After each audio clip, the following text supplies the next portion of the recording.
जय श्री जगन्नाथ। ओडिया साहित्य जदि एक नील आकाशर प्रतिबिंब हुए तेबे डॉक्टर प्रतिभा राय हेले ध्रुव तारा परी एक उज्जवल तारका। डॉक्टर रायंकर विभिन्न सृष्टि संभार भितरु याज्ञसेन स्थान और महक समस्तंक ऊर्ध्वरे। कारण याज्ञसेनी प्रतिटी पृष्ठा और शब्द भगवान कृष्ण पई समर्पित। जोठी लुचि रही पांचाल राजनंदिनी, हस्तिनापुरर पाटराणी, ब्रह्मांड सुंदरी और सुशीला स्वयं याज्ञसेनी द्रौपदींकर सारा जीवनर दुख और हताशार कहानी अति चमत्कार ढंगरे शब्द संयोजन करिसेंती डॉक्टर प्रतिभा राय। तेबे आसंतु सुनिवा डॉक्टर रायंकर से कालजयी उपन्यासर प्रथम अध्याय। भल लागिले लाइक, शेयर, कमेंट करने को उपस्थापिका आरती महाराणा प्रणाम और अनुरोध। जय जगन्नाथ।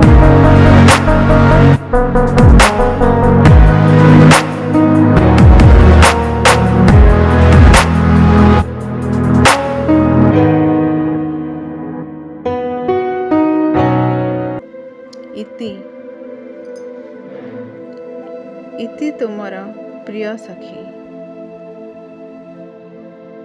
इति कला परे मने हेला जेमिति किछि भी लेखि पारि नाही।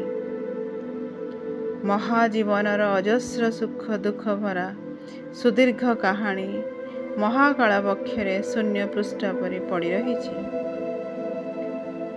जेमिति मृत्यु पथर यात्री संसार रे सबु किछि छाड़ी जाए बोली भाबिले मध्य किछि छाड़े नाही। मर शरीर छाड़ी जाए से मध्य तार नुहे, आत्मा उड़ी जाए से मध्य तार नुहे।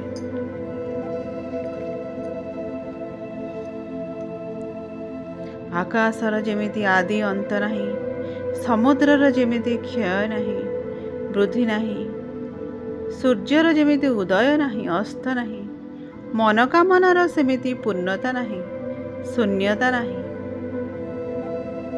आम संपर्क भी सेमिति संज्ञा नाही, शेष कथा नाही। तेणु ये सामान्य पत्र खंडिकरे शेष कथा कहिबी किपरि? जीवनर सबु कथा कहिबा परे भी शेष कथा रही जाए। सबु किछि पाइबा परे भी पूर्णता रही जाए। सबु किछि इति होइगला परे भी आरंभ बाकी रही जाए। कहार आरंभ कहार शेष? जी सृष्टि सीए तो प्रलय, जी प्रारंभ सीए तो विलय। से महाकाल, से अनादि, से अनंत। जेपरि वायु पुष्पर गंध आहरण करे सेही परि काहार मधुर गंध अनुसरण करी जीव ए देह को छाड़ी जाए। केउठी को जाए, केउठारु आसे? काम, क्रोध, लोभ नरकर द्वार अटे। हे ईश्वर, अवशेष रे कौन नरकवास? किंतु काहिंकी? मृत्युर शीतल हाथ जीवात्मा को जड़ करदेवार शेष मुहूर्त पर्यंत जीवनर शेष कथा कहिया पई चेष्टा कले संशयर शेष कौन संभव हेब?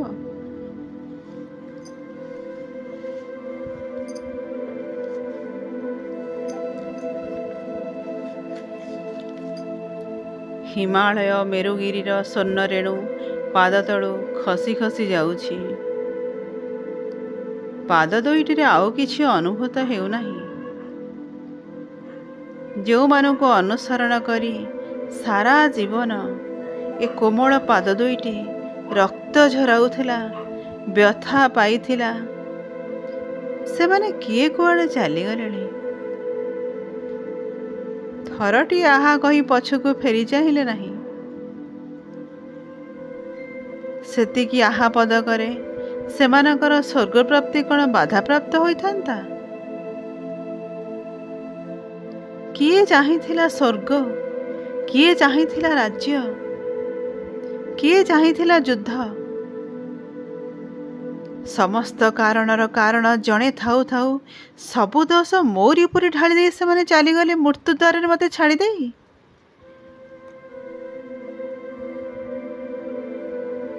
ନିର୍ବୋଧ ପିଲାକୁ ଖେଳଣା ଦେଇ ପରକ୍ଷଣରେ ଛଡ଼ାଇ ନେଇ କନ୍ଦାଏ ପରି ସବୁ ନେଇଯିବାର ଏ ପ୍ରହସନ କାହିଁକି?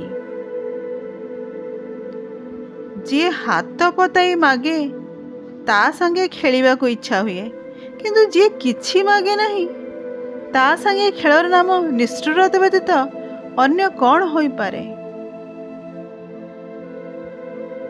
ଯିଏ କ୍ଷରଠାରୁ ପୃଥକ, ଅକ୍ଷରଠାରୁ ଶ୍ରେଷ୍ଠ, ଯିଏ ପୁରୁଷୋତ୍ତମ, ସମସ୍ତ ଦେୟ ପଦାର୍ଥର ଯିଏ ଦାତା, ଯିଏ ପରମ ଆନନ୍ଦର ଅଧିକାରୀ, ସେ କାହିଁକି ଏପରି ଖେଳନ୍ତି? ସେ କେମିତି ନିଷ୍ଠୁର ହୋଇପାରନ୍ତି?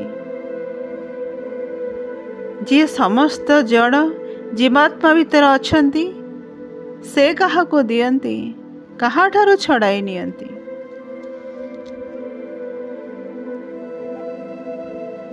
ପାଦ ତଳୁ ପ୍ରାଣ ଛାଡ଼ି ଛାଡ଼ି ଆସୁଛି।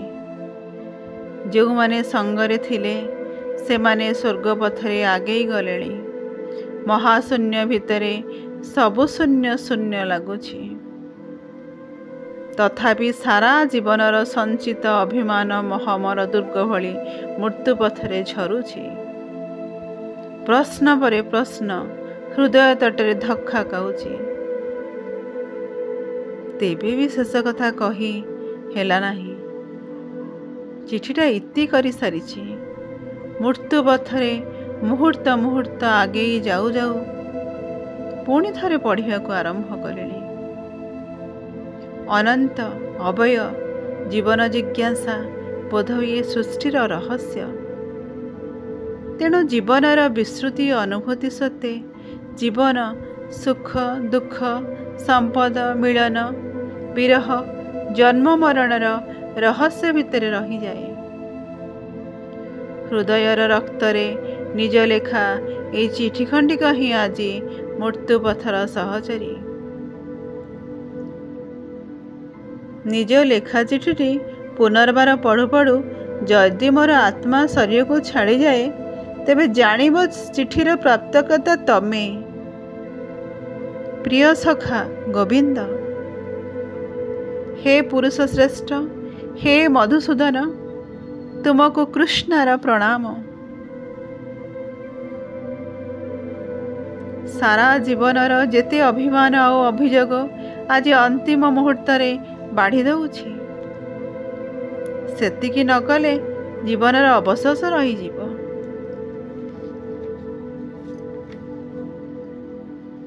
ଧର୍ମ ରକ୍ଷା ପାଇଁ ସାରା ଜୀବନ କେତେ ବା ଯତନ ମୁଁ ନ ସହିଛି। ଭାବିଥିଲି ମୋର ପାତିବ୍ରତ ଏବଂ ଧର୍ମାଚରଣ ପାଇଁ ସ୍ୱାମୀଙ୍କ ସହ ସ୍ୱର୍ଗଗାମିନୀ ହେବି। କିନ୍ତୁ ଗିରିରାଜ ହିମାଳୟ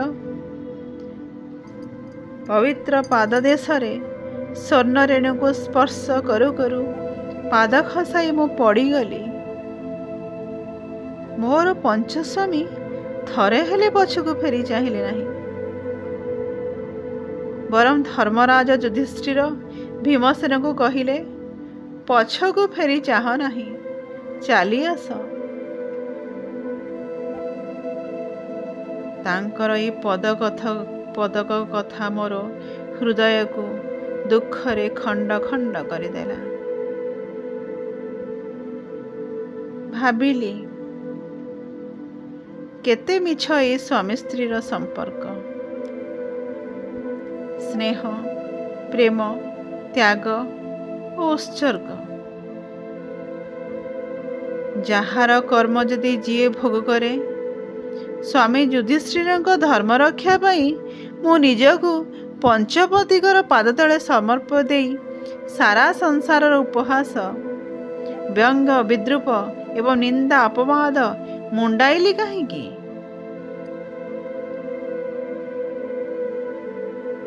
ଦ୍ୱାପର ଯୁଗ ଶେଷ ପ୍ରାୟ। ଅଭିମନ୍ୟୁ ପୁତ୍ର ପରୀକ୍ଷିତ ହସ୍ତିନାପୁର ରାଜଗାଦିରେ ଅଭିଷିକ୍ତ ହେବା ପରଠାରୁ ଆରମ୍ଭ ହୋଇଛି କଳିଯୁଗ।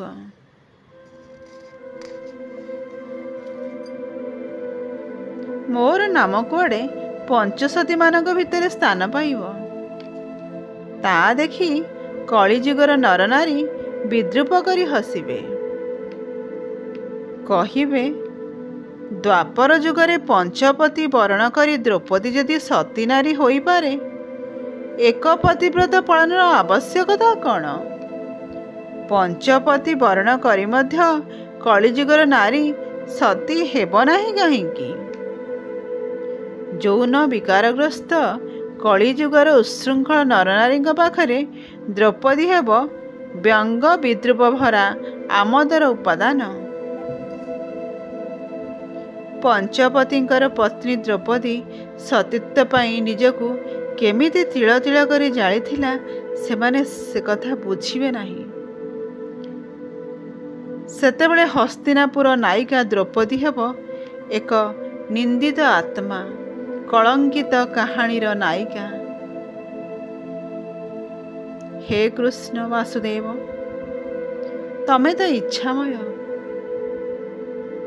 ତମରି ଇଚ୍ଛାରେ ଦ୍ରୌପଦୀ ଜନ୍ମରୁ ମୃତ୍ୟୁ ପର୍ଯ୍ୟନ୍ତ ବାଟ ଚାଲିଛି।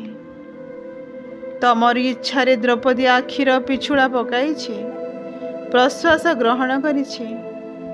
ତେଣୁ ତାର ନିନ୍ଦା ପ୍ରଶଂସାରେ ତମର କ'ଣ କିଛି ପ୍ରାପ୍ୟ ନାହିଁ?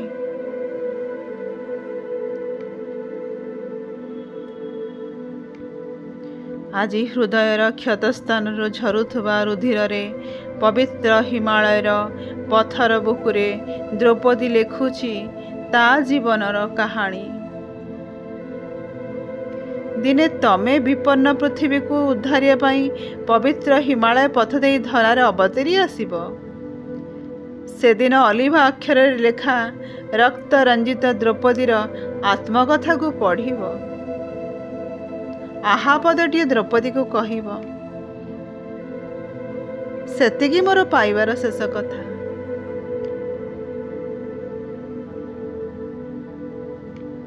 ତମେ ତ ଅନ୍ତର୍ଯ୍ୟାମୀ, ତମକୁ କିବା ଅଗୋଚର? ତଥାପି ମୁହଁ ନ ଖୋଲି କହିଲେ ତମ କାନରେ ଆର୍ତ୍ତିର ଆର୍ତ୍ତସ୍ୱର କାଳେ ପଡ଼ିବ ନାହିଁ, ସେଇଥିପାଇଁ ସବୁ କଥା ତମରି ପାଖରେ ବାଢ଼ି ଦଉଛି। ଯାହା ତମର ଜ୍ଞାତ, ଯାହାର ତମେ ହିଁ କର୍ତ୍ତା, ସେଇ କଥା ତମକୁ ମୋ ସ୍ୱରରେ ଶୁଣାଉଛି।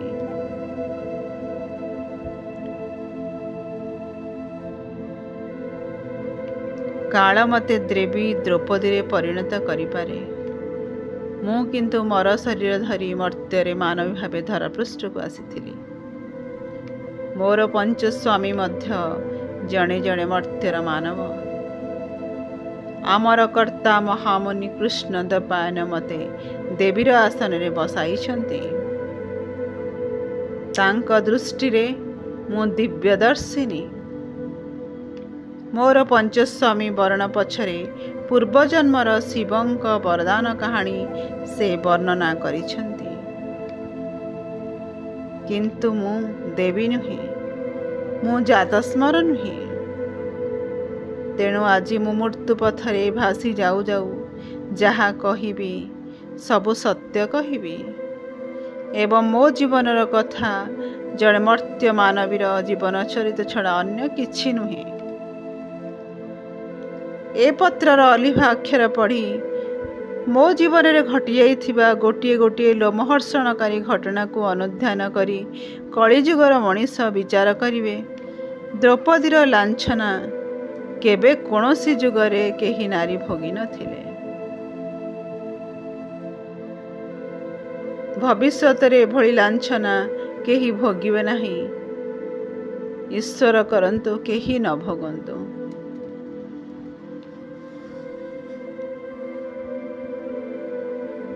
ସଖା, ଯେଉଁଦିନ କୁରୁସଭାରେ ଲାଞ୍ଛିତ ହେବା ବେଳେ ପଞ୍ଚସ୍ୱାମୀଙ୍କ ଉପରୁ ମୁଁ ଭରସା ହରାଇ ଦେଇଥିଲି, ସେଦିନ ସବୁ ଲଜ୍ଜା ତ୍ୟାଗ କରି ଦୁଇ ହାତ ତୋଳି ତୁମକୁ ହିଁ ଡାକିଥିଲି।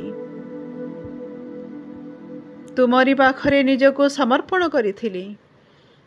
ଆଜି ମଧ୍ୟ ମୃତ୍ୟୁ ପଥରେ ମୋର ପଞ୍ଚସ୍ୱାମୀ ମୋତେ ନିଃସହାୟ କରି ଛାଡ଼ି ଚାଲିଯିବା ପରେ ମୁଁ ତୁମରି ପାଖରେ ନିଜକୁ ସମର୍ପଣ କରିଦେଇଛି। ମୋର ସବୁ ଦୁଃଖ, ନିର୍ଯାତନା, ଲାଞ୍ଛନା, ହାହାକାର ସବୁ ତୁମକୁ ଦେଇଦେଇଛି। ମୁଁ ଯଦି ମୋର ନିଜର ନୁହେଁ, ମୋ ଦୁଃଖ କାହିଁକି ମୋର ହେବ? ହେ ଅନ୍ତର୍ଯ୍ୟାମୀ କୃଷ୍ଣ, ତୁମକୁ କିବା ଅଗୋଚର? ଜାଣିଛ, ତଥାପି ଆଉ ଥରେ ମୁଁ ଲେଖିଯାଉଛି ମୋ ଜୀବନର କାହାଣୀ। ହୃଦୟ ଖୋଲି କହିବାରେ ହିଁ ଦୁଃଖ ଲାଘବ ହୁଏ। ହୃଦୟ ଖୋଲି ସବୁ କହିବା ଭିତରେ ମୋର ଦୋଷ, ଦୁର୍ବଳତା, ଭୁଲ ଭ୍ରାନ୍ତି ମଧ୍ୟ ଖୋଲି କହିବି। ସେଥିପାଇଁ ଯଦି ଦୁନିଆ ମୋତେ ଦୋଷ ଦିଏ, ତେବେ ମୁଁ ନାଚାର। ମୁଁ ଦେବୀ ନୁହେଁ, ମାନବୀ। ଭୁଲ ଭ୍ରାନ୍ତିର ଊର୍ଦ୍ଧ୍ୱକୁ ଯାଇପାରି ନାହିଁ। ସେଇଥିପାଇଁ ହୁଏତ ସ୍ୱର୍ଗପଥ ମୋ ପାଇଁ ରୁଦ୍ଧ ହୋଇଗଲା।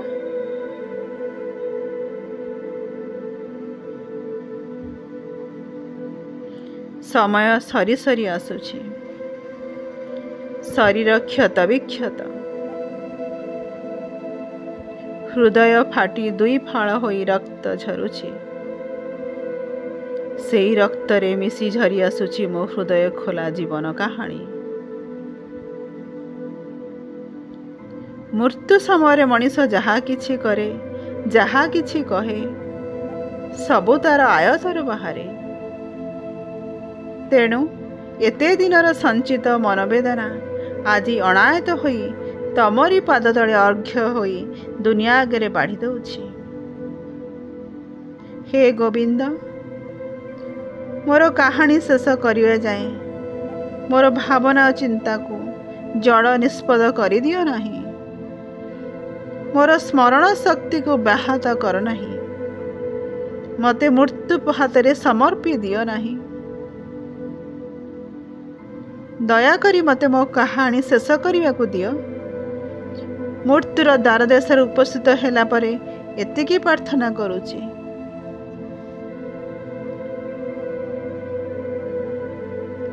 କେଉଁଠୁ ଆରମ୍ଭ କରିବି ମୋ ଜୀବନ କାହାଣୀ?